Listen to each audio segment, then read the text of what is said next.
এত বড় কেবিন কোনো লঞ্চে আজ পর্যন্ত কেউ দেখেছেন বলে আমার মনে হয় না। তো চলুন আপনাদেরকে এই কেবিনটি আস্তে আস্তে দেখাই।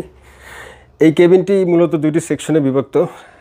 এটি আমরা যখন প্রথমে যেই জায়গাটাতে ঢুকলাম, এটি হচ্ছে লিভিং জোন বলতে পারেন আপনারা, বা লিভিং এরিয়া। এখানে রয়েছে একটি সোফা, একটি ছোটোখাটো ফ্রিজ, একটি এলইডি টিভি এবং একটি মিরর রয়েছে, এবং এখানে রয়েছে ক্যাবিনেট, এবং এখানেও রয়েছে একটি এসি। আর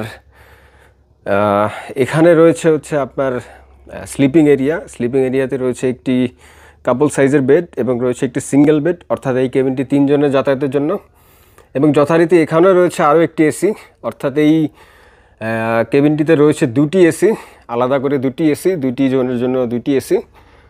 তো 3 জনের জন্য এই কেবিনটি আসলে তৈরি করা হয়েছে, এবং 3 জনের জন্য যারা যাবেন ফুল অফ ফ্যামিলি সহ, তারা যেন বেশ আরামদায়ক এবং পর্যাপ্ত জায়গা নিয়ে যথেষ্ট বিলাসবহুল সুবিধা নিয়ে আপনারা ট্রাভেল করতে পারেন, সেই জন্য এত বড় একটি কেবিন রাখা হয়েছে। এবং পর্দা দিয়ে যেই এরিয়াটি আমরা দেখতে পাচ্ছি, এটা আসলে পর্দা খুললে একেবারে রিভার সাইড ভিউ পাওয়া যাবে এই ডান দিকে এবং ফ্রন্ট সাইডে।